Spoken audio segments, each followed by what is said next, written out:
Nah, itu tadi penjelasan dari Mas David tentang apakah di media itu mempunyai tata bahasanya sendiri ya, yaitu tergantung medianya itu sendiri ya Mas ya. Medianya apa itu memiliki aturan mainnya sendiri. Dan aturan main itu pun ada perkembangannya sendiri ya Mas ya. Aturan-aturan dalam bahasa itu sendiri ada perkembangannya. Misal tadi seperti di sepak bola ada gol tangan Tuhan. Nah, dulu kan ketika belum ada teknologi ataupun media itu kan gol tangan Tuhan itu kan bisa terjadi ya Mas ya. Iya. Jadi gol ketika sekarang ada apa jenis teknologi VAR misalnya. VAR, nah, itu nggak jadi gol malah kasihan ngahmin mesak gitu Mas. Main gelo ya. Main gelo. Wah bayarnya masih double ini. Lanjut Mas Davi. Itu tadi media, kata bahasa media itu tadi ya Mas. Lanjut ke di sini. Apakah di dalam media itu memiliki ketidakseragaman istilah yang dapat merusak bahasa Indonesia itu Mas? Kembali ke ininya apa perspektif yang digunakan ya, kalau kita melihat bahasa itu sesuatu yang tidak boleh diubah atau harus tunggal, aturannya tidak bisa berubah, kosakatanya tidak boleh berubah. Nah, itu mungkin bisa dianggap merusak. Tetapi kalau saya akan melihat bahwa perbedaan atau ketidakseragaman istilah itu justru memperkaya bahasa Indonesia itu sendiri, karena dinamis menurut saya bahasa itu, sehingga apa yang kemudian bisa diambil dari bahasa-bahasa yang bahkan sebelumnya belum dimasukkan dalam bahasa Indonesia, seperti bahasa-bahasa daerah. Dan di Indonesia kan banyak sekali itu sebenarnya bahasa daerah. Yeah. Nah, saya sebenarnya punya pertanyaan juga Mas, yang sampai sekarang itu cukup menggelisahkan, bagaimana penciptaan kamus bahasa Indonesia itu, apakah memang mempertimbangkan keberagaman daerah atau bahasa yang ada di Indonesia. Bahasa daerah-daerah itu bahasa Jawa, bahasa Papua misalkan. Dan misalkan di Papua sendiri itu kan ada banyak bahasa itu. Iya. Apakah ada yang sudah terintegrasi ke kamus atau belum? Nah, menurut saya bagaimana bahasa itu ketika diambil dari beragam masyarakat di Indonesia, itu yang akan menimbulkan rasa atau kemampuan penuturnya untuk saling memahami. Jadi kalau misalkan bahasa Papua masuk setara dengan bahasa Jawa misalkan 2%, semua bahasa itu dari bahasa daerah diambil 2%, setidaknya dari 2% itu kita bisa mencari tahu apa yang kemudian, oh ini misalkan dari bahasa Papua. Kemudian kita berusaha memahami juga orang Papua itu seperti apa melalui bahasa itu. Dan kita menjadi tidak asing dengan teman-teman Papua, teman-teman daerah lain.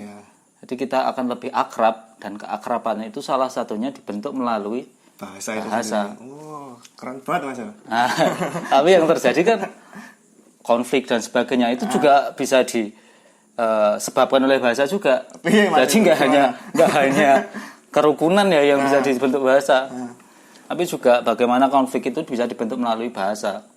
Misalkan sebandingan atau ketidaksetaraan penggunaan pemasukan bahasa di kamus itu menimbulkan bagaimana orang merasa tidak dihitung sebagai bagian dari negara misalkan, karena bahasanya nggak digunakan itu dalam bahasa Indonesia. Dan mulai misalkan orang yang dominan, misalkan saya orang Jawa, bahasa Jawa itu banyak sekali diserap di bahasa Indonesia, dan itu memaksa secara tidak langsung orang-orang daerah lain itu memahami bahasa Jawa.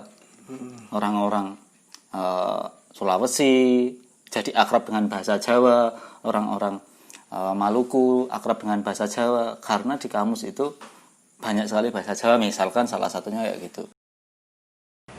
Nah, dari situ kemudian saya punya harapan sebenarnya bagaimana bahasa Indonesia itu mencakup seluruh bahasa yang ada di daerah-daerah tadi, di wilayah Indonesia itu semua bahasa diserap dan masuk ke dalam kamus sebagai setidaknya kosakata. Sehingga dari situ kemudian orang dari daerah satu dengan daerah lain bisa punya modal lah setidaknya untuk memahami orang-orang dengan daerah lain, sehingga harapannya konflik itu bisa berkurang atau minimal atau diminimalisir dengan orang saling memahami dan sebagainya. Karena konflik itu umumnya terjadi karena tidak saling memahami. Dari situ kemudian soal bahasa itu juga ada kesan penyeragaman ya, bagaimana orang kemudian harus berbicara dengan satu bahasa yang ditentukan. Ya. Ada bentuk-bentuk penyeragaman. Nah, bentuk-bentuk penyeragaman itu di satu sisi mungkin bisa dianggap sebagai cermin persatuan gitu ya, karena seragam, karena sama gitu.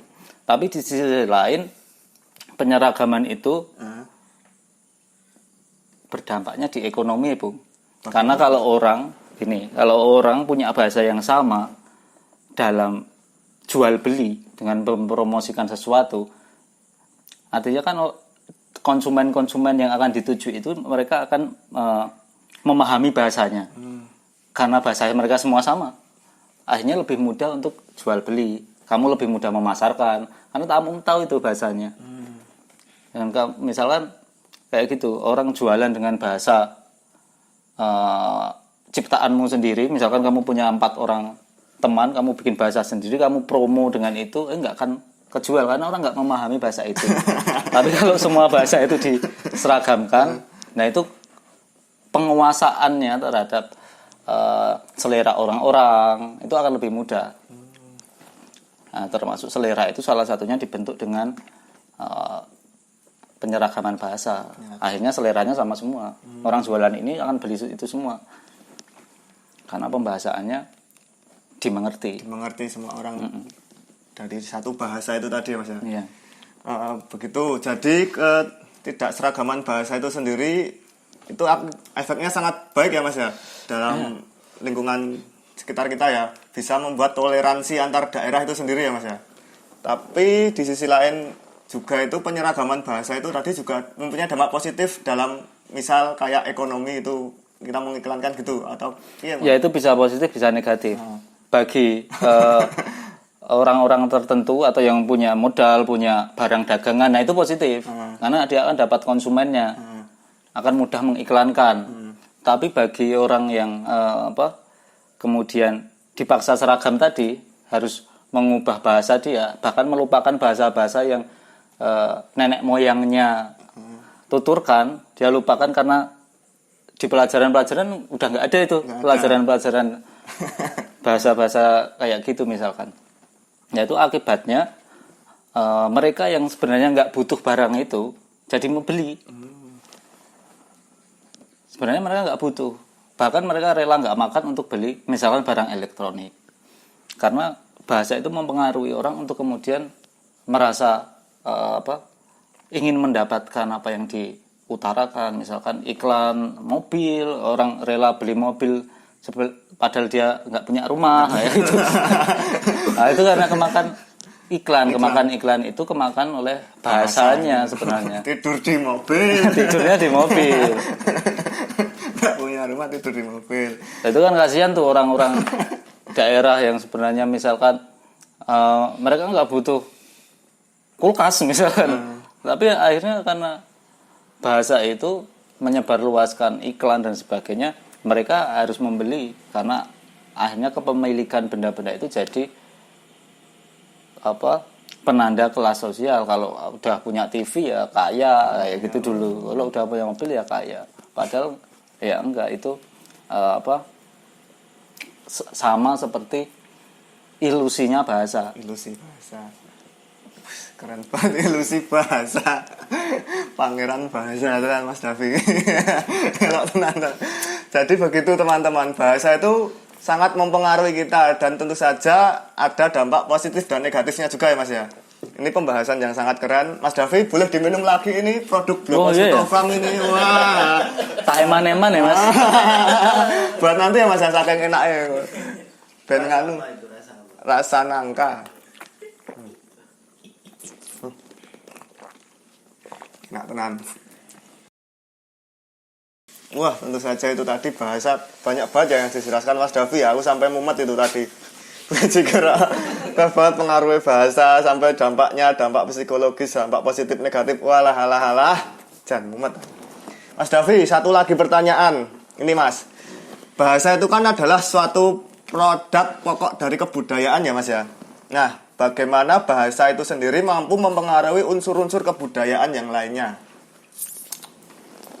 Nih, kalau dipengaruhi kan butuh evaluasi lagi sebenarnya, lebih dalam ya. Aku akan mencoba melihat bagaimana relasi antara bahasa dengan unsur-unsur budayaan yang lainnya atau budaya-budaya selain bahasa. Begini, kalau saya melihat setiap produk kebudayaan itu kan selalu diciptakan oleh manusia untuk menjalani hidup atau untuk menghidupi atau menjalani kehidupan, menghidupi. Dan bahasa di situ perannya ketika setiap produk kebudayaan itu tidak hanya dimanfaatkan atau diterapkan oleh satu orang, artinya produk itu juga ketika disebut kebudayaan karena itu dilakukan oleh banyak orang, nggak cuma satu orang, Kelompok gitu ya. Nah, kelompok atau komunal, secara komunal, maka dia butuh cara-cara untuk menyampaikan produk-produk kebudayaan itu kepada sesama. Misal seperti apa Mas? Nah, sekarang kita misalkan Anda bikin produk kebudayaan nih. Produk kebudayaan. Nasi goreng. Nasi goreng produk kebudayaan, Bro. Tapi jarang dihitung sebagai budaya itu. Nah, lapar ya atau bikin nasi goreng. Dan orang-orang banyak yang jualan juga itu nasi goreng. Artinya itu bisa disebut sebagai produk kebudayaan. Nah, ketika kamu masak nasi goreng, kamu mau menawarkan ke tamu atau menawarkan ke pelanggan atau pembeli, kamu butuh bahasa, Bro. Kamu butuh bahasa untuk menyampaikannya. Entah kalau yang jualan itu dia akan pakai merek, misalkan yang menarik nasi goreng stres misalkan. Nasi goreng stres. Nah, itu hanya untuk orang-orang yang tidak ingin stres misalkan makan nasi goreng. Atau dengan gambar itu juga akhirnya jadi bahasa untuk menyampaikan produk budaya yang lain. Bahasa visual misalkan. Nantinya setiap produk kebudayaan yang mau di share, dibagi kepada orang lain itu mesti butuh bahasa untuk menyampaikannya. Jadi di luar dipengaruhi ya hubungannya seperti itu. Jadi orang kemudian membutuhkan bahasa untuk menyampaikan entah itu informasi, entah itu pikiran dia, entah itu hal-hal abstrak. Tapi prinsipnya bahasa itu untuk menyampaikan sesuatu, walaupun komunikasi di dalamnya itu nggak bisa pernah benar-benar tunggal atau tidak pernah benar-benar selesai. Jadi bahasa itu justru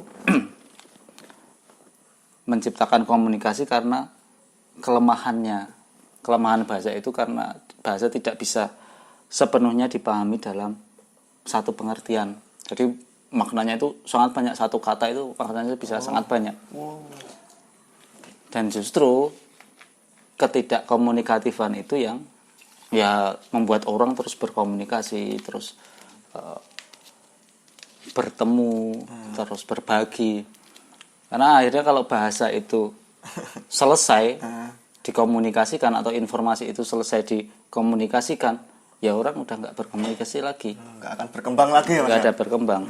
Nah, itu yang kemudian memungkinkan setiap peristiwa tertentu atau di kurun waktu tertentu itu ada perubahan-perubahan cara menyampaikan, perubahan-perubahan bahasa disesuaikan dengan kondisi yang dihadapi manusia. Seperti itu. Jadi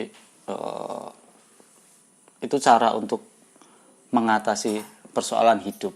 Tapi karena persoalan hidup itu nggak pernah selesai, nggak pernah. Itu akhirnya akan orang berkomunikasi terus, akan menggunakan bahasa terus. Selama komunikasi itu tidak pernah lengkap, tidak pernah selesai, orang akan selalu berkomunikasi dengan bahasa itu ya Mas ya. Makanya miskomunikasi itu sebenarnya bukan menurut saya bukan selalu negatif atau bukan selalu salah. Karena itu yang memungkinkan kita mendapat banyak hal atau justru malah memperkaya informasi karena ketidaktahuan itu. Bisa berpandangan objektif juga ya Mas ya. Iya. Bertoleransi. Jadi kalau bahasa itu menurut ada perkembangannya kayak di internet itu kan berarti ada kayak bahasa alay itu perkembangan ya Mas ya. Bahasa alay, bahasa apa namanya perkembangan ya. Ya itu semua keragaman itu. Itu kalau dilihat dari sisi bertambahnya kosakata ya itu menambah, Bro. Itu memperkaya. Tapi kalau di sisi lain misalkan dilihat dari bahasa yang stabil gitu, bahasa yang konvensional, nah itu mungkin dianggap mengganggu. Artinya mengganggu kekuasaan tertentu. Jadi karena bahasa itu ya kamu menguasai bahasa, ya kamu bisa menguasai banyak hal. Dan ketika ada orang yang menggunakan hal lain kamu tidak tahu, menggunakan bahasa lain kamu nggak tahu, kekuasaanmu berkurang, Bro. Karena akan diambil oleh orang-orang yang punya bahasa Indonesia. Makanya kenapa orang dianggap semakin banyak memahami bahasa atau menguasai bahasa verbal ya, bahasa Indonesia, bahasa Inggris, Perancis, Jerman dan sebagainya, itu dianggap dalam tanda kutip pintar, intelektual. Nah, karena dia bisa mengakses semua informasi yang mungkin nggak semua orang atau dalam satu bahasa itu bisa diakses. Nah, itu yang kalau ada orang nulis dengan bahasa Sanskrit yang kamu nggak tahu, padahal itu isinya banyak pengetahuan, kamu akan terpengaruh. Nah, kekuasaanmu akan berkurang tuh, padahal kamu ahli bahasa tuh. Tapi ada banyak pengetahuan yang kamu tidak bisa akses karena keterbatasanmu menguasai bahasa. Saya kira itu. Tentu saja bahasa itu mempunyai banyak efek dari manusia dan perkembangan zaman. Produk kebudayaan yang mampu banyak efeknya. Ya, bahasa tadi tentu saja ada dampak positif, negatif, dan itu tadi ya. Banyak sekali ya, bisa mempengaruhi, bisa apa, tentu saja keren banget. Aku sampai pusing banget, bahasa itu ternyata banyak banget itu. Edan Mas Davi ini keren banget, ini rock and roll yang menguasai bahasa. Itu dulu pemirsa, mungkin ini ada closing statement dari Mas Davi untuk pertemuan malam ini. Ini sangat keren. Bisa diminum lagi mungkin susu dari Mas Suto. Minum dulu ya? Ya, minum dulu boleh Mas. Endorse iklan Boko Suto Farm, biologis, natural dan enjoy. Bahasa. Boko Suto Farm, penggabungan bahasa. Perkawinan tuh. Perkawinan bahasa. Ini ada lagi nih. Mungkin Mas Davi ada closing statement dari Mas Davi. Gini, aku melihat bahasa itu permainan, bahasa itu permainan, dan bagaimana kita bermain dalam menjalani hidup ini ya salah satu dengan menguasai permainan, aturan permainan di bahasa, gitu. Jadi kuncinya di aturan main. Bahkan kita bisa membuat aturan main itu sendiri di kelompok kita sendiri dan ya memainkannya. Artinya ya permainan bahasa itu. Permainan. Apakah tergantung cara menyampaikannya juga, Mas? Ya cara memainkannya akhirnya. Keren banget ya. Mungkin itu ada lagi, Mas? Nah, itu dulu. Oke, terima kasih Mas Davi, pemuda asal Salatiga yang sangat keren banget. Dan terima kasih juga sponsor kita, Boko Suto Farm, biologis endemis Prambanan punya. Oke. saksikan terus Jogja Rumah Kita untuk episode-episode selanjutnya. Terima kasih juga Mas Davi telah menyempatkan waktunya sebagai narasumber kita. Dalam malam hari ini kita tutup. Assalamualaikum warahmatullahi wabarakatuh.